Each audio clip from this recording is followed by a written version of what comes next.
Hello, my name is Dr. Olivia Moses, and welcome to Wellness Live. This broadcast is brought to you by Loma Linda University Health's Living Whole Wellness Program, and we're so excited you've decided to join us today. If you're watching us live, be sure to send us your questions, because I will be here asking our expert questions, and you could have a really great introduction to this topic today straight from him. So right now, if you're watching us live, it is almost time for summer break. Some of you might be going to graduations, and the weather is getting warmer, school is out, and you might be doing some traveling. So we thought a really great topic for you today would be to talk about travel safety. So I would like to introduce you to Aaron No. He has been here at Loma Linda University for 18 years, and he is the Emergency Operations Manager here at Loma Linda University Health. He is the perfect person today to talk to you about the 10 rules for traveling safely, ensuring your next vacation isn't a disaster. So without further ado, I'd like to introduce you to Aaron No. Good evening. Thanks for having me, Dr. Moses. I'm really excited to share my experiences in traveling and identify a top 10 list for travel safety. So our talk tonight is entitled 10 Rules for Traveling Safety, Safely, Ensuring Your Next Vacation Isn't a Disaster. I titled that because of my background. My background is as an emergency operations manager or an emergency manager. I have a background in EMS. And my perspective sort of gives me an emphasis on preparedness, planning, mitigation, and risk reduction.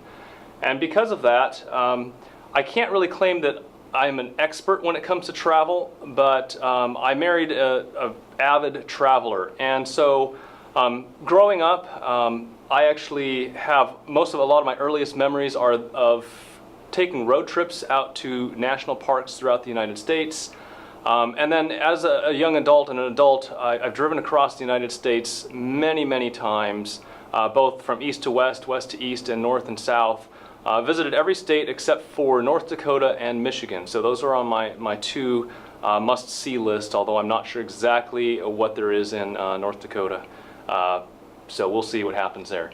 I'm also a former frequent flyer. I used to fly for about 3 years. I used to fly twice a week between here and the Bay Area while my wife was going back to school. And then in terms of travel, I've traveled extensively within the United States, as well as in Central America, South America, Europe, Russia, and India. So those are some of my travels and some of the experiences I'll be basing my discussion on. Before you even take a trip, though, I think one of the most important things to do is to take care of home first. And so a lot of times we're very eager to get on our trips, but we forget how important it is to take care of our house, so when we come home from our vacation, that everything is the way we left it. One of the most common things that happens in houses is water intrusions. This is essentially where a water line has broken and then you have an ensuing flood. There are other utilities that can have issues, but the water is really your primary concern. So the areas of concern would be the water supply lines to your toilets, to your washing machines, and to your sinks. So here we have an illustration of the water line that feeds from the wall into the toilet tank. And in that, those really need to actually be replaced about every 8 years. As you see, the fitting that goes into the toilet is made out of plastic. Over time, that plastic can harden, it can get brittle, and it can crack. Once that cracks, you have a free-flowing water line inside your house. And that could be thousands of gallons of water over the course of your vacation if it breaks during the middle of your vacation. So we really want to consider actually replacing those periodically. If you don't have a chance to replace those, you can actually turn the valve off. If you haven't turned that valve off in a long time, it may be very stiff, and it's something you might want to check well before your vacation so it doesn't actually fail right before the night before that you actually take off on your trip. There's a couple of other utility things that you might want to look at.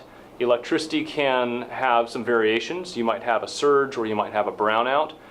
Computers, televisions, those can be unplugged, or those can actually even be switched off at the power surge suppressor in order to reduce any damage to your electronic devices.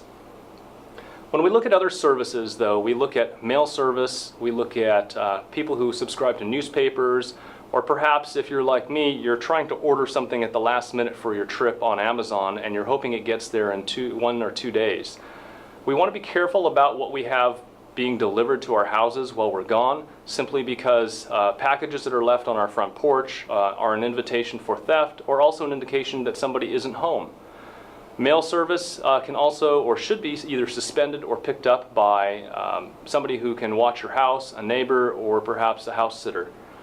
Also, when we look at safety and security of our own houses, preventing break-ins, security and alarm systems are great. They can be a deterrent, especially if they are monitored. They can result in a law enforcement response then to your house. But keep in mind that sometimes law enforcement sees those as low priority calls depending on how busy they are, and so they may not actually come for some time after that alarm has been received. So probably your best line of defense in keeping your house safe when you're gone is to actually build a relationship with your neighbors. Talk with your neighbors, let them know how long you're going to be gone, what to expect, have them keep an eye out for suspicious behavior that they can report directly to law enforcement if they see something out of the ordinary. Finally, as we look at taking care of home, we want to transition to the preparedness that comes from a potential road trip, and so what we might need to do to prepare our car.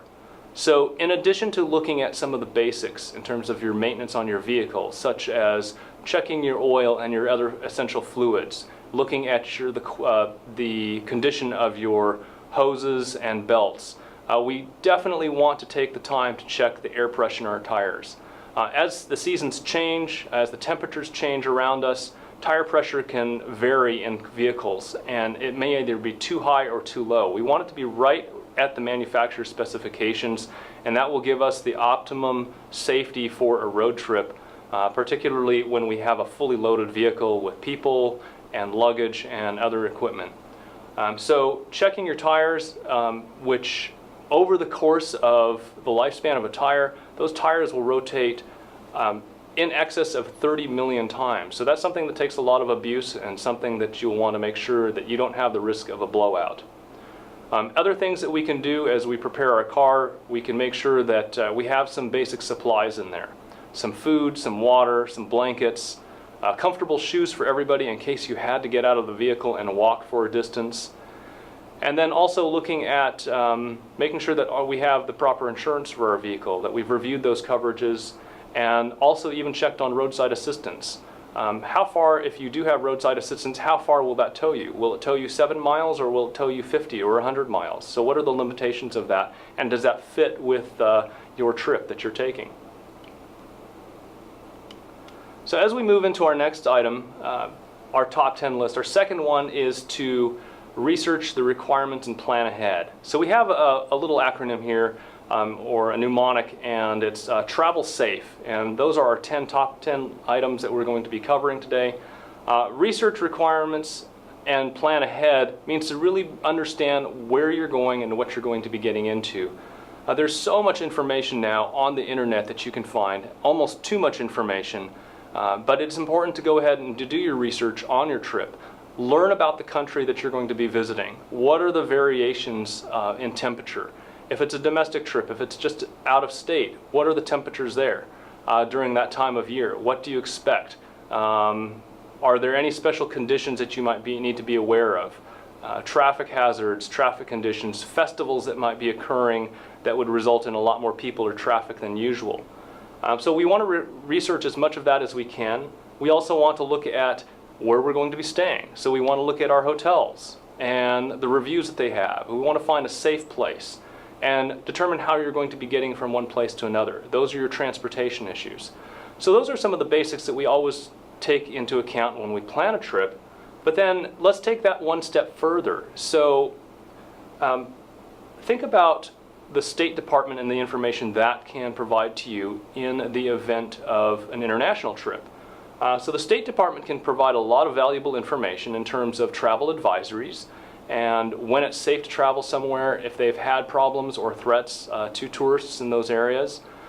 They also offer some really good, a really great service through what they call the Safe Traveler, or it's a STEP program.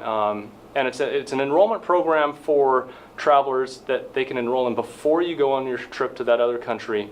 and it essentially lets them know that you're going to be in the country from a certain period of time to the time that you leave. And then if there is an event or an advisory that needs to be issued urgently, they will actually contact you or email you. Or if there are problems, then they can provide additional assistance because they know that you're in that country.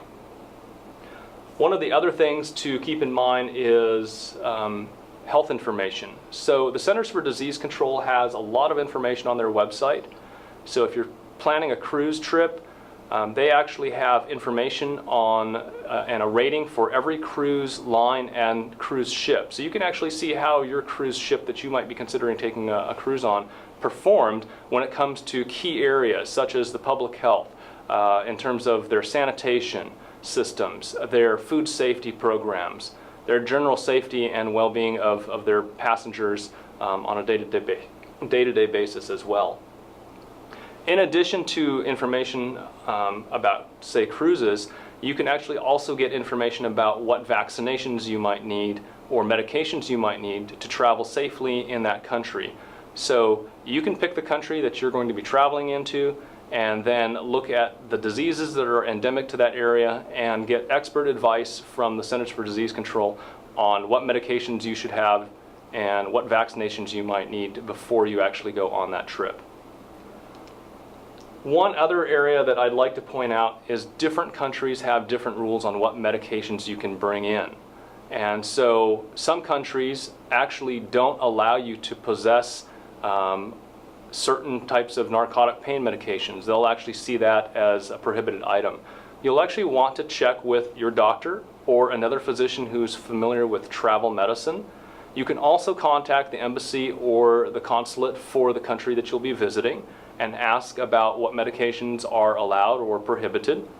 And then also you'll want to carry those medications with you in their original packaging, showing that it was prescribed to you and also what the purpose was.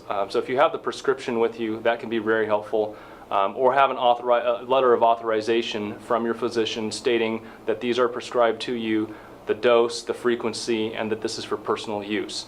So generally that will help to keep most travelers out of danger. There was actually a story where a Toyota executive who was relocating to Japan, and in advance of her move to Japan, she actually mailed some of the medications that she had or she needed for a medical condition she had. And when those arrived, there were 57 pills, and when those arrived in the mail in Japan, they flagged that as importing that in for illegal purposes, and they actually arrested her upon arrival in Japan. So that was kind of a very unfortunate situation. So when it comes to researching the requirements for your trip and planning ahead, I like to think about really the worst case scenario and what might go wrong. And so the picture here on the screen here is actually of Death Valley. It's a trip that I took in the early 2000s. And on a whim, we decided to actually just drive out on this road, which actually turned into a dirt road. So we had about 40 miles of dirt roads by ourselves, never saw another vehicle going out there, and eventually came out on the Interstate 15. But in looking back on those sorts of events and experiences, you start to realize how much could go wrong. And while we did have supplies and emergency supplies and equipment that we could have self-sustained, we didn't actually let anyone know where we were going or what route we were taking. And so had we broken down, it would have been a really long walk to get out to call for help, since there was no cell service out in that area. So one of the final things when we talk about researching our requirements and planning ahead is to really communicate with other people, to outline your itinerary and leave a plan with family or with friends, letting them know where you're going to be and when you expect to be out, and when you expect to be in touch with them at certain waypoints or checkpoints. So moving into A on our travel. This is really an advisory that's sort of new, and it comes about because of a lot of the threats that we're seeing around the globe. And this has to do with acts of violence or situations where you might encounter an actual disaster or an emergency, such as a fire in a building, an explosion, a shooting. Something might happen that requires you to evacuate extremely quickly. So when we look at that, we talk in emergency management and emergency services, we talk about safety and situational awareness. And I want to go through a few specific examples of what you could do and or what you should do in those various environments. So let's start on an airplane. Many of us do fly on our vacations and our trips. When you get on an airplane and we all sit down, we hear the safety briefing about the emergency exits, it's actually a really good idea to look back and visualize where those exits are. Not only the ones in front of you, but behind you. And I actually make it a habit to actually count how many rows sit between me and the exit in front of me, and how many rows are between me and the exit behind me. So if I were to close my eyes because that cabin were filled with smoke, I could actually count row by row and know when I got to my emergency exit. So that's actually something I do every single time I get on an airplane, and that's something we should actually all be very attentive to in terms of the exits. Sometimes you might find yourself on a bus. It could be a tour bus, it could be on a small sort of a small minibus. If that bus were to crash, if it were to catch on fire, how would you get out quickly? So understanding the emergency exits on a bus, whether it's the door in the back, or sometimes it's the windows that pop out on the sides, or if that bus were to roll over, how would you get out of that bus? So looking at all of your emergency exits, including the ones that might even be up on the roof, where you'd crawl out of those if the bus were to flip over on its side. Hotels. Hotels are another area where we oftentimes get very comfortable. That's usually our home away from home, but we really should know about our emergency exits there, particularly when we have elevators that have gotten us from one floor to another. Assume that those elevators won't be functional in that situation, and so you'll need to actually walk to those emergency stair exits. And so just like we did on the airplane, it's a really good idea to actually count how many doors are between your room and the emergency stairway, and actually count those out. And if you had to crawl in darkness, could you feel how many doors you passed by and know when you got to the door that led to the emergency exit? Cruise ships. Cruises are a very popular and relaxing experience for vacations. Again, they're very safe, but at the same time, we want to be prepared for any potential emergency or disaster. And so it's really important to pay attention to your evacuation routes. Many cruise ships are huge floating hotels, essentially, floating cities, in fact. And it's a very good idea to make sure that you are aware of your evacuation routes wherever you are in that, but in particular whenever you're in your cabin, and which muster station you should report to be able to get your life jackets and don those life jackets, and then be able to get on a lifeboat if necessary. Even when you're in a restaurant, it's a really good idea to identify where your closest emergency exit is. We oftentimes find that people will always run for the exit that they came in through, the entrance that they came in through. And so unless you consciously note where that exit is, you will actually run all the way out to that front door, even if it's 100 feet away, and you had an emergency exit that was 10 feet away from you. So always be aware of those alternative exits. Same thing with publics and crowds. When you're in the public area with a lot of people, where are your escape routes? Where could you find cover or concealment, or where could you escape if there was a stampede with that crowd? And finally, be aware of the emergency numbers for where you are. If you're outside the country, you'll need to come up with, you'll need to know which phone number is the phone number you need to reach for emergencies, for emergency services. And then also have an emergency plan as well with your family about who you might call if you were to be separated or a disaster were to occur. Well, Aaron, this has been really great information, so I want to thank you for what you've given us so far. I'm vigorously trying to take mental notes. So a couple of questions. So let's say I'm traveling with children or it's a family unit. Are there some special considerations? I think whenever you travel with additional people, that adds to the responsibility, especially when you have kids that aren't able to take care of themselves, young kids. So one of the things that we want to look at with kids is if they were separated from adults, how would they survive? How would they be reunited with their parents? So one of the things that we can do on that is to actually print up a little emergency plan with contact information, emergency contact information. And they can either pull that out and present that to somebody else, And that would give typically like a relative or a friend that's back at home who everybody can check in with and be that central point. Assuming that sometimes even if you travel and you think you have cell service, sometimes then you find that you don't. But as long as you have somebody that you can contact at home, then that's a good starting point for getting back together and reunifying. That's a great tip for people to remember with their kids. So here on the other end of things, so let's say, for example, my parents who are seniors who decided to, let's say, travel around the United States. What advice would you give them as seniors? Sure. Well, I think it's really helpful to know where they are at. So having a clear itinerary of where they plan to be. So my background in search and rescue, if somebody's lost, we always go back to the point last seen.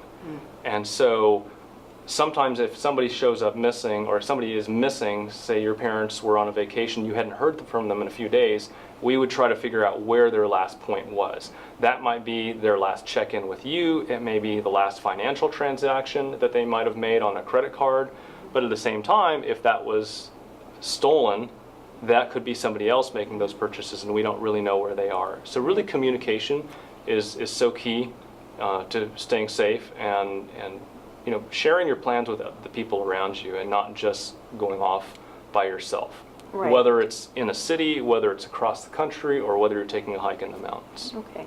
So another one is, let's say you were a young person like you were traveling down that tiny little road without any, buddy knowing where you were. What, in that scenario, let's say you are stranded where no one is, what is your best bet? To get out and start walking? So what are the considerations you need to make? Well, in that situation, I had the most resources with my vehicle. I had the most water, the most food, and the best shelter, and the most visibility. So if I were to stay with my vehicle, I would probably be more likely to be seen by a helicopter or a plane that was searching for me rather than if I had wandered off. The other thing is that was Death Valley. So once you start wandering off, the chances of survival are actually pretty low once you've left shelter because of the potential for extremes in temperatures. So if you end up lost, it's best usually to stay in the place that you are at and to stay with your equipment, with wherever you're at. The other option, though, is if you have the ability to get somewhere up high or out in an opening. So let's say you broke down somewhere and you were under a lot of trees. That wouldn't be the place to stay. You'd want to look for an opening or a clearing where somebody could actually spot you if they were flying over. Oh, that makes sense. Well, we have a few more minutes, so I will let you get back to it. All right. I'll try to move quickly here through the rest of our top 10 here. Our virtual world. We live in a digital world, and there's a couple of best practices that I would like to share with you. First of all, though, I have sort of a funny story. This actually is from last summer in Puerto Rico, and we went to go see the radio telescope that is there in the middle of Puerto Rico. And I used Waze to navigate to there, and as I started to approach the place, I actually lost cell service. I had enough buffered data in my Waze app to get me there, but then when we left, I didn't have the information on how to get back out, and I never got cell service back for the majority of our trip, and I didn't have a backup paper map. And so our dependence on technology can sometimes be a great blessing when it works, but when it doesn't, it really fails badly. So a couple best practices in the digital age in general. So first of all, it's a really good idea to take a photo of your passport, the picture part, the numbers, all of the data on there, and your driver's license, and email that to yourself. So that way if your ID is stolen, your driver's license is lost, or your passport's lost, then you'll actually be able to provide that to the embassy or to the authorities, and that will actually speed up the process of getting a replacement passport. The same thing can be said for prescriptions for contact lenses, glasses, and medications. So even though you may take adequate medications, you take spare contact lenses or a spare set of glasses, those can be lost or damaged during a trip. If you had to have replacements made, it's a lot easier if you have that information with you. And so I take photos of those things and I email them to myself as well, and that gives me that opportunity to access it remotely if I need to. I also keep a copy of those, a paper copy with me in my luggage separate from some of my other stuff. The other thing is, what if you lose your credit cards? When I travel, I don't actually carry a lot of cash anymore. I'm kind of dependent on my credit cards. But if I were to lose those, who would I even contact to get replacements? I wouldn't know the phone number to contact the bank, and I wouldn't know my credit card number. So make a copy of the back of your cards with the phone numbers and the credit card numbers, so that way if you lose those, you can actually call your credit card company and get replacement cards expedited to you. One of the things that we didn't really talk about earlier when it comes to safety at home is watching your social media presence and being really careful about what we post. So a lot of us have a social media presence and have a lot of contacts. If we have a large group, sometimes those are people that we don't necessarily or shouldn't necessarily trust. And so if we post that we're on vacation, they know you're now not at home. So be careful about that. Like what happened to me in Puerto Rico, be prepared for the loss of internet and data, even if you have arranged for a data or phone service outside of your area or internationally. The other thing is to bring a spare battery and or battery backups. And then for me, my photos are what I go for. When I take a trip, photos are really important to me to be able to take home. And so if possible, try to back those up when possible, either to a hard drive or a portable device or to the cloud. Looking at E, equipping yourself for self-sufficiency. When you are out on a trip, wherever you might be, assume that you might have to take care of yourself for 24 hours. So when I do that, I look at food and water, and for water, I typically take water as well as a way of purifying or making water safe that I might come across, that I might not normally be able to drink. So for me, I typically carry actually a little UV light that sterilizes the water, but you can also carry a small little container of iodine tablets for water treatment. For food, I don't actually carry 24 hours worth of food with me, but what I do take is I take a high energy protein bar, and I take one person per day a supply for my entire trip. And I use that to supplement meals if I need to, if I just didn't find a good place, and to get enough food, and that helps me to stay on track. Definitely take outerwear and a jacket, and if possible, a change of clothes with you. If it's even with at your car and not with you, but you can get to it relatively easily, that will be a great benefit to you if you find yourself in need of that. Medical or first aid kit, that also includes things a little more than just Band-Aids. I typically carry 4x4s, roller gauze, triangular bandages, and supplies to make a tourniquet if necessary. Something that every traveler should have, every member of your traveling party should have, is their very own flashlight. They should keep that with them pretty much at all times. Whether you're camping or whether you're in a hotel, a flashlight is really essential, since half the time that we're out there, it's actually going to be in the dark. And then some basic survival equipment. And that's probably me speaking from a little bit of overkill, but I carry a few extra things just to take care of some basic repairs, including a sewing kit, some tape, and some other some rope or twine that I can tie something if I needed to. Part of my top 10 list is not standing out and looking like a local. So by looking like a local, you don't stand out and make yourself a target for harassment, for theft, for assault. So some of the things that make people stand out really easily is conspicuous camera gear. So here we have somebody who's taking a photo of somebody, which there's nothing wrong with that, but he's also got a huge camera bag, and that's just a red flag for that you're a tourist and you're really not in your element. The other thing that we see out when I've traveled that sort of highlights that somebody's a foreigner is clothing that really doesn't match the local culture. So oftentimes that's wearing shorts, tank tops, baseball caps, and basically our leisure wear. And that may be the appropriate thing to wear if you're at the beach and at Hawaii, but that might not be the best thing if you're touring the Vatican. So the other thing that really stands out are logo shirts, sports teams, universities, or t-shirts with the American flag really will make you stand out in a foreign country. And then finally, inappropriate behavior. You know, let's starting off with a healthy sense of respect for the culture and where we are in somewhere in another place helps us to blend in and helps us not to stand out. All right, working down into the last four. Sanitation and safety for your health. So hand washing is so imperative. When I first started traveling, I used to always get sick typically at the end of the trip. By the end of the trip, I usually came home sick.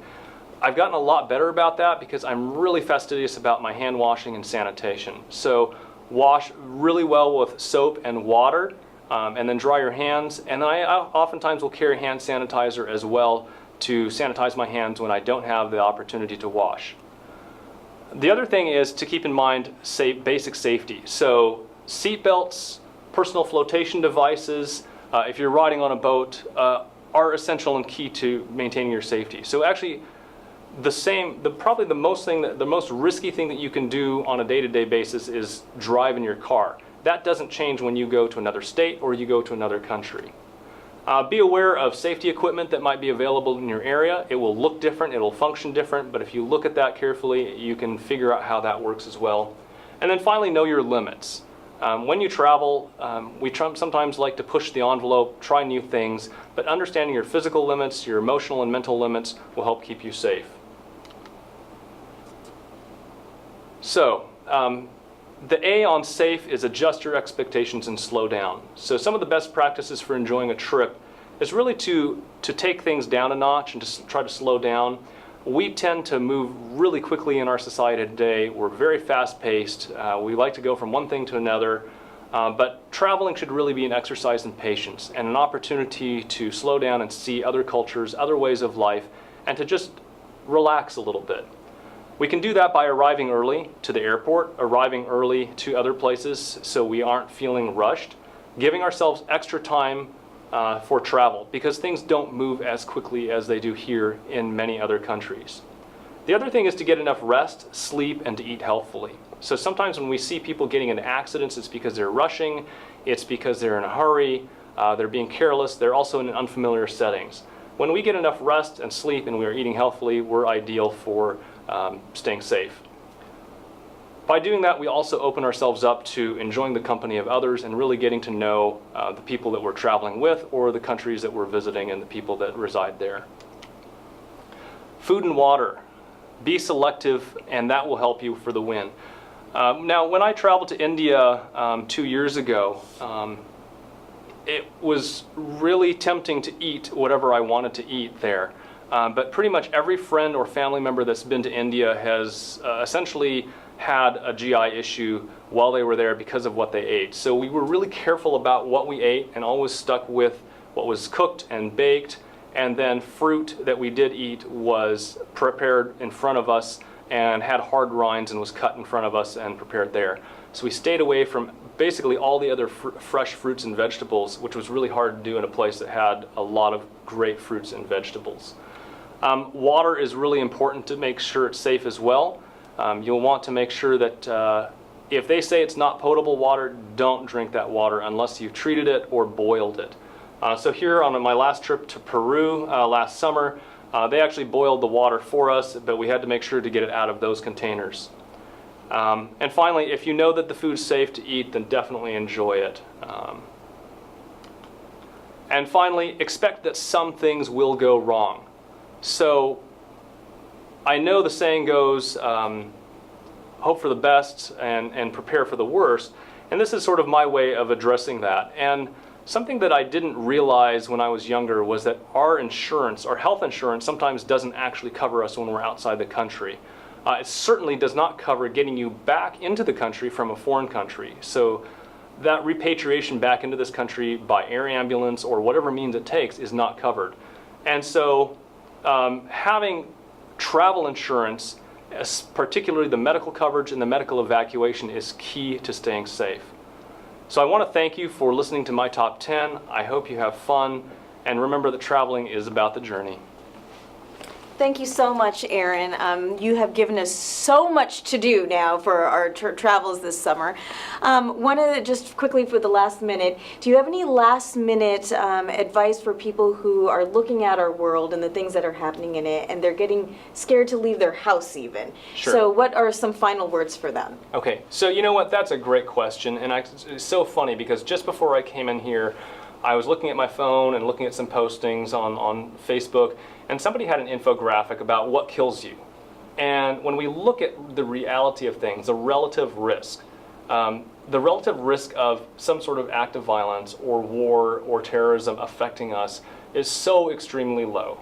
And so when we do the active shooter training here on campus and for the hospital, one of the things that we point out is that if your risk of being in a workplace violence situation is a 1-to-1, you're actually at an 88 times greater chance of dying in a car crash than you are of that.